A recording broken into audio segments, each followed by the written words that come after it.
Assalamualaikum warahmatullahi wabarakatuh. Saudara-saudara, marilah kita lanjutkan perkuliahan negara dan bangsa. Untuk sesi kali ini kita akan membahas negara-negara di Asia Barat. Selamat menikmati dan selamat mengikuti. Wilayah Asia Barat pada masa kuno oleh James Henry Priestley, seorang arkeolog dari Amerika, disebut dengan The Fertile Season atau bulan sabit yang subur. Hal tersebut karena ada satu kawasan yang sangat subur karena tanahnya basah yang berbentuk seperti bulan sabit. Tanah tersebut karena berada di lembah Sungai Nil pada sisi barat dan berada di lembah Sungai Efrat dan Tigris di sisi timur. Istilah itu mulanya dipakai dalam studi sejarah kuno. Akan tetapi pada perkembangannya kemudian berkembang dalam lingkup geopolitik dan hubungan internasional. Saudara-saudara, silahkan perhatikan peta. Dari peta tersebut dapat kita lihat lembah Sungai Nil pada sisi sebelah barat yang sekarang berada di wilayah negara Mesir. Kemudian ada sungai di sebelah sisi timur, yaitu Sungai Efrat dan Sungai Tigris. Sementara itu di sebelah barat laut ada Laut Mediterania atau Laut Tengah, kemudian terhubung dengan Laut Merah di Jazirah Arab. Di daerah tersebut pada masa kuno merupakan sebuah wilayah yang sudah sangat maju, yang dalam berbagai naskah-naskah historis pernah dihuni oleh kerajaan-kerajaan besar, antara lain kerajaan Babilonia dan juga kerajaan Assyria. Oleh para sejarawan, wilayah ini juga disebut sebagai lahirnya peradaban dunia. Seperti sudah saya sebutkan pada slide sebelumnya, bahwa kawasan Asia Barat sering disebut dengan istilah The Cradle of Civilization.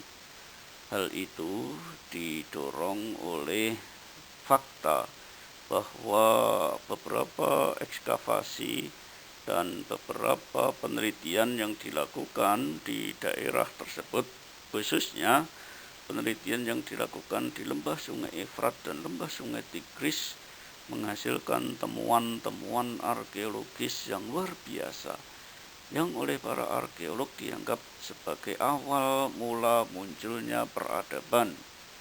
Bahkan di daerah tersebut juga berhasil ditemukan satu lempengan dari tanah liat yang diyakini sebagai sebuah tulisan. Namun sayangnya hingga saat ini tulisan tersebut belum dapat dibaca secara sempurna.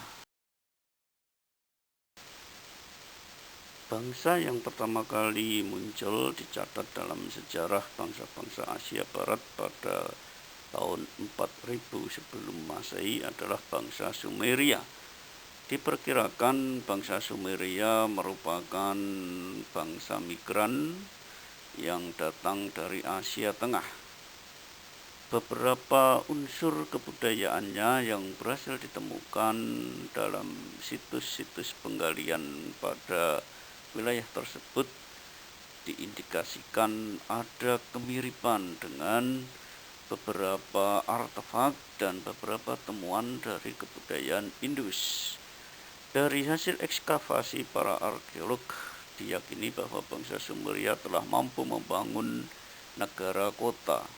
Ada beberapa wilayah yang diyakini sebagai pemukiman bangsa Sumeria. Yang pertama adalah negara kota Ur, Lagas, Uruk, Eridu, dan Nippur.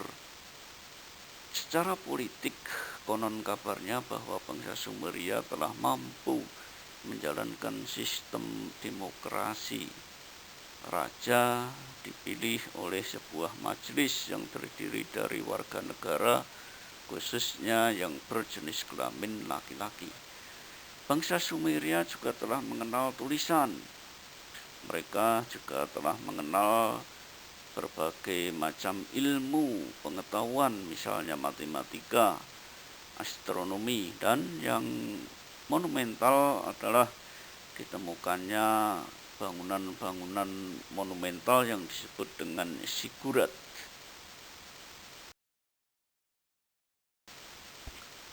Ya, apabila Anda perhatikan gambar pada slide ini, akan kita lihat beberapa bentuk gambar yang barangkali ini menceritakan kisah-kisah mereka dalam kehidupan sehari-hari, yang menuturkan bagaimana aktivitas mereka, bagaimana kehidupan mereka. Meskipun sayangnya hingga saat ini belum dapat dipahami apa maksud dari pahatan pada gambar-gambar tersebut. Ya, inilah salah satu temuan arkeologis dalam penggalian pada situs-situs prahistoris di lembah Sungai Efrat dan Sungai Tigris, sebuah lempeng tanah liat yang oleh para arkeolog diyakini sebagai sebuah tulisan. Ada yang menyebut dengan tulisan paku. Akan tetapi sayangnya hingga saat ini belum dapat dibaca dan dipahami maknanya oleh para ahli.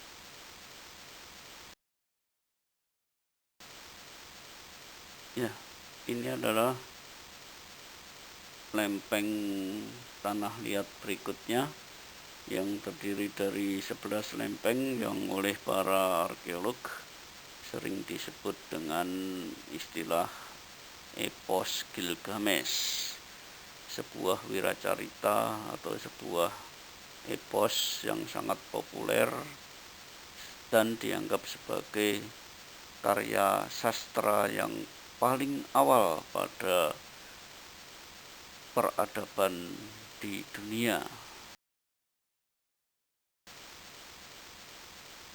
Saudara-saudara, Gilgamesh menurut daftar Raja Sumeria adalah raja kelima dari dinasti awal yang kedua dan dinasti pertama Uruk. Anak laki-laki Lugalbanda yang memerintah sekitar tahun 2650 sebelum Masehi. Yang membingungkan ceritanya adalah menggambarkan bahwa Gilgamesh merupakan makhluk setengah dewa dan setengah manusia. Dalam cerita tersebut digambarkan bahwa Gilgamesh dan anak lelakinya yang bernama Ur-Lugal membangun tempat penyembahan untuk Dewi Ninlil yang terletak di Tumal, sebuah daerah di kota Nippur. Dalam mitologi bangsa Mesopotamia, Gilgamesh juga dipuji sebagai makhluk setengah manusia yang mempunyai kekuatan super dan mampu membangun dinding-dinding yang sangat besar guna melindungi rakyatnya dari ancaman dari dunia luar.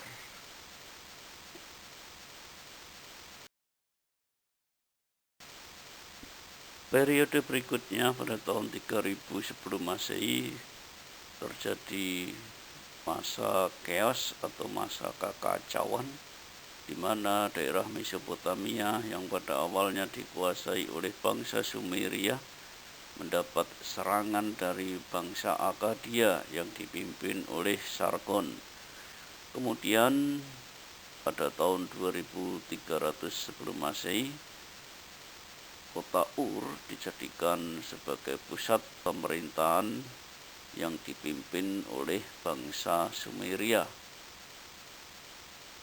Kemudian 2000 sebelum Masehi seluruh daratan Mesopotamia ditundukkan oleh bangsa Amorid yang kemudian menjadikan kota Babylon sebagai pusat pemerintahannya. Periode ini ditandai dengan peperangan yang besar antar bangsa-bangsa yang tinggal di daerah Mesopotamia untuk menjadi bangsa yang paling hebat, bangsa yang memiliki kekuasaan wilayah. Disinilah semangat etnonasionalisme muncul yang mengindikasikan keinginan untuk menguasai bangsa-bangsa lain dan menjadikan bangsanya sendiri sebagai bangsa yang berkuasa atas bangsa-bangsa yang lainnya. Periode ketenangan dan kedamaian dicapai pada tahun 2000 sebelum Masehi, di mana wilayah Mesopotamia dikuasai oleh bangsa Amorid. Bangsa Amorid menjadikan daerah Babilonia sebagai pusat pemerintahannya. Pada masa Raja Hammurabi, bangsa Babilonia mencapai puncak kejayaannya. Hal ini dibuktikan dengan berbagai temuan-temuan arkeologis yang mengindikasikan adanya kemajuan dalam bidang ilmu dan pengetahuan. Di bidang keagamaan, bangsa Babilonia menyembah banyak dewa atau politeisme. Beberapa dewa yang dikenal oleh masyarakat Babilonia antara lain Dewa Marduk sebagai dewa utama, kemudian Dewa Anu, Dewa Enlil, dan Enki. Dalam bidang sosial telah dicapai suatu kemajuan dengan adanya stratifikasi sosial, di mana masyarakat Babilonia dibagi dalam 3 golongan. Yang pertama adalah golongan bangsawan, kemudian petani bebas sebagai kelas menengah, dan golongan yang paling bawah yaitu golongan budak. Kemudian satu prestasi lain dari bangsa Babilonia adalah dikenalnya sistem hukum yang orang mengenal dengan hukum Hammurabi atau Hammurabi Code. Berikutnya pada tahun 910 sebelum Masehi, bangsa Babilonia ditundukkan oleh bangsa Assyria yang kemudian memperluas kekuasaan wilayahnya ke seluruh lembah Mesopotamia, termasuk sampai ke daerah Mesir. Secara sosiokultural, bangsa Assyria meniru aspek-aspek sosiokultural bangsa Sumeria dan menjadikan daerah Nineveh sebagai pusat pemerintahannya. Saudara-saudara, apabila saudara perhatikan pada slide berikut, ini adalah gambar Lamassu, yaitu dewa pelindung bangsa Assyria yang digambarkan sebagai sosok yang memiliki kepala manusia, tubuhnya berupa kerbau atau singa, dan memiliki sayap seperti burung. Nama lain dari Lamassu adalah Shedu atau Shedu. Namun nama ini jarang dipergunakan oleh para ahli. Lamassu biasanya menjaga kuil-kuil dan pintu gerbang untuk masuk ke dalam kota-kota pada bangsa Assyria. Saudara-saudara, bangsa Assyria merupakan sebuah kekaisaran yang paling kuat pada masanya.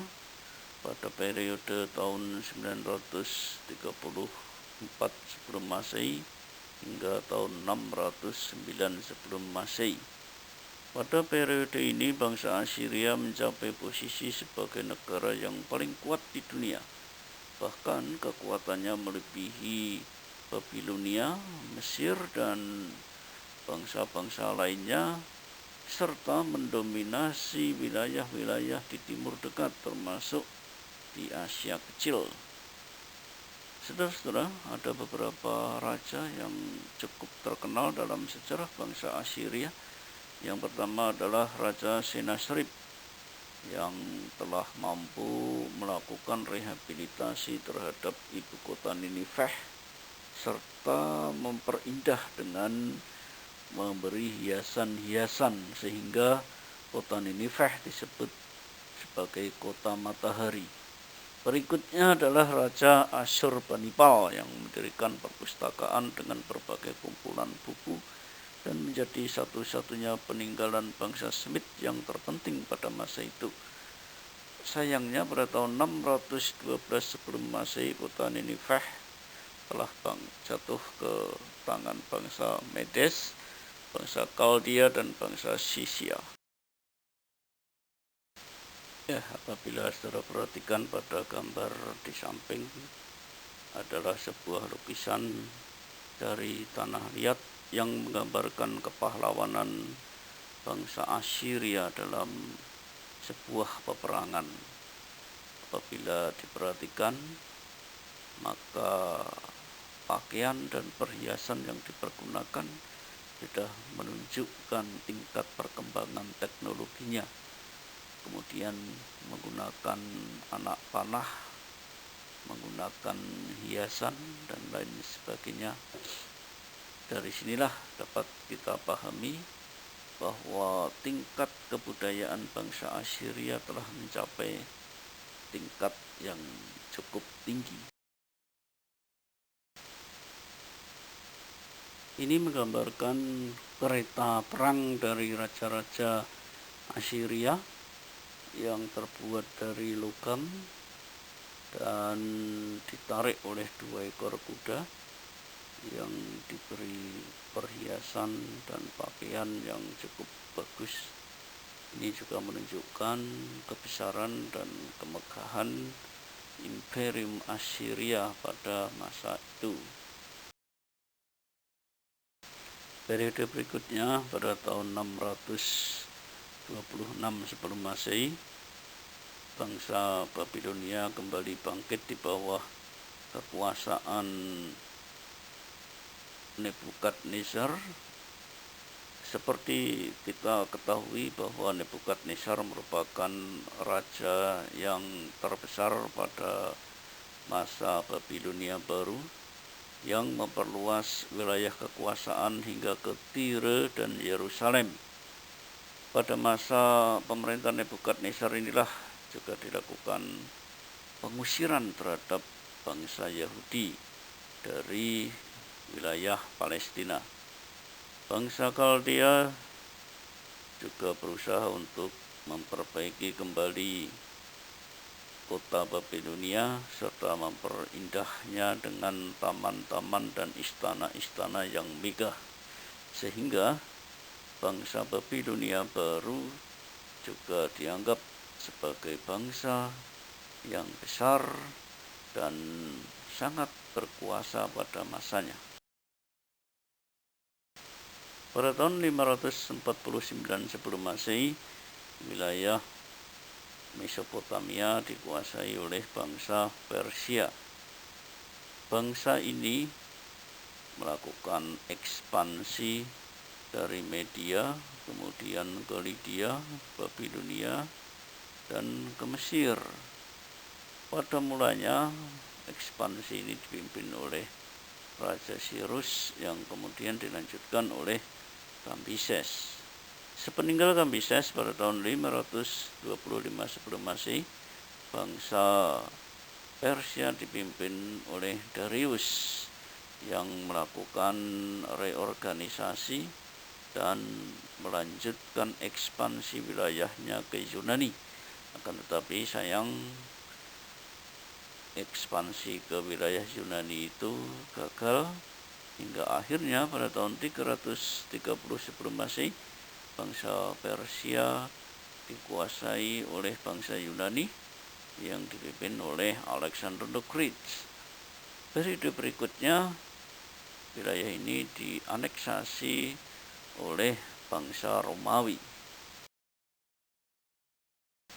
Apabila saudara memperhatikan peta pada slide ini, akan kita saksikan bagaimana luasnya wilayah bangsa Persia, meliputi wilayah Iran, sekarang Irak, wilayah Asia Kecil, juga wilayah Afrika Utara, termasuk Mesir. Wilayah yang sangat luas ini diperintah dari ibu kota Persia yang berada di Persepolis.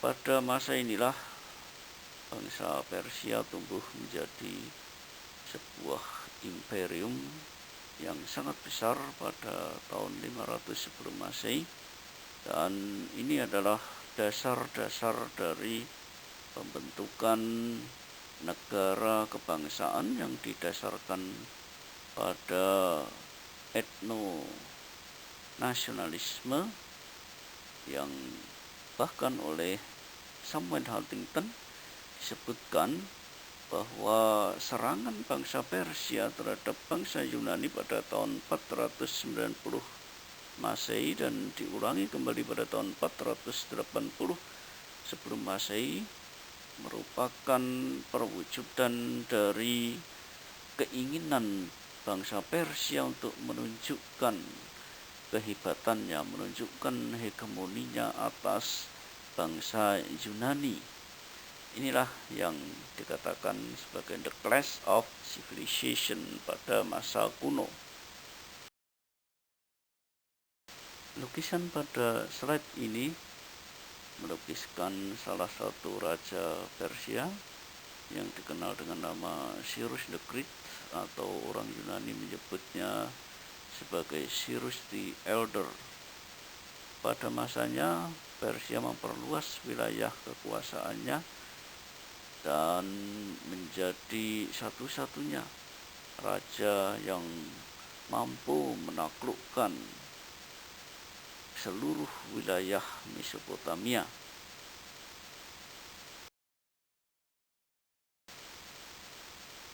Gambar di samping merupakan sisa-sisa dari kota Persepolis.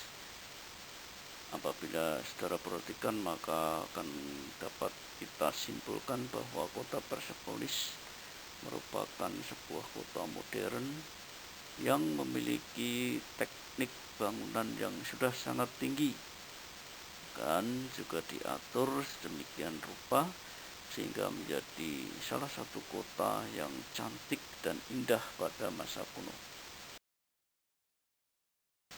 Saudara-saudara, pada abad ke-6 Masehi di Jazirah Arabia muncul agama baru yang disebut dengan agama Islam.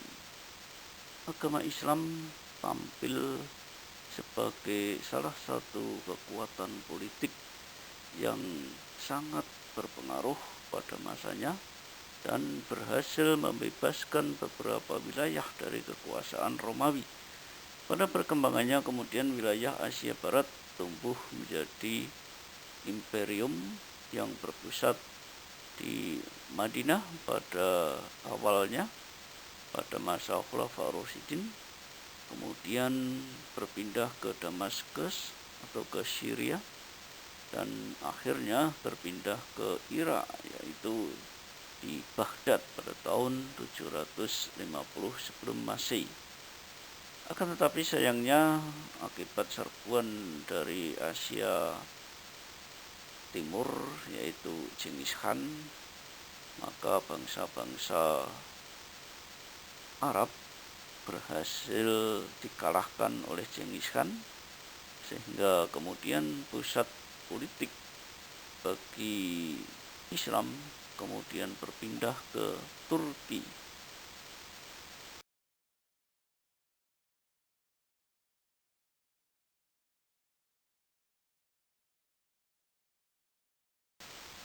Saudara-saudara, demikianlah penjelasan singkat tentang negara dan bangsa di Asia Barat.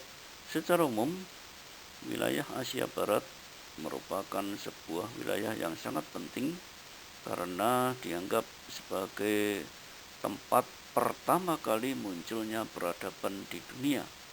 Pada perkembangannya kemudian, bangsa-bangsa yang berada di wilayah tersebut secara silih berganti berusaha untuk menguasai wilayah-wilayah yang dikenal sebagai wilayah-wilayah yang subur. Sampai akhirnya kemudian dinasti Ottoman atau Turki Utsmani menguasai wilayah-wilayah tersebut yang pada perkembangannya kemudian dikuasai oleh bangsa-bangsa barat hingga munculnya negara-negara modern hingga seperti sekarang ini. Demikianlah akhir dari kuliah kita pada sesi ini. Terima kasih atas perhatiannya dan selamat pagi.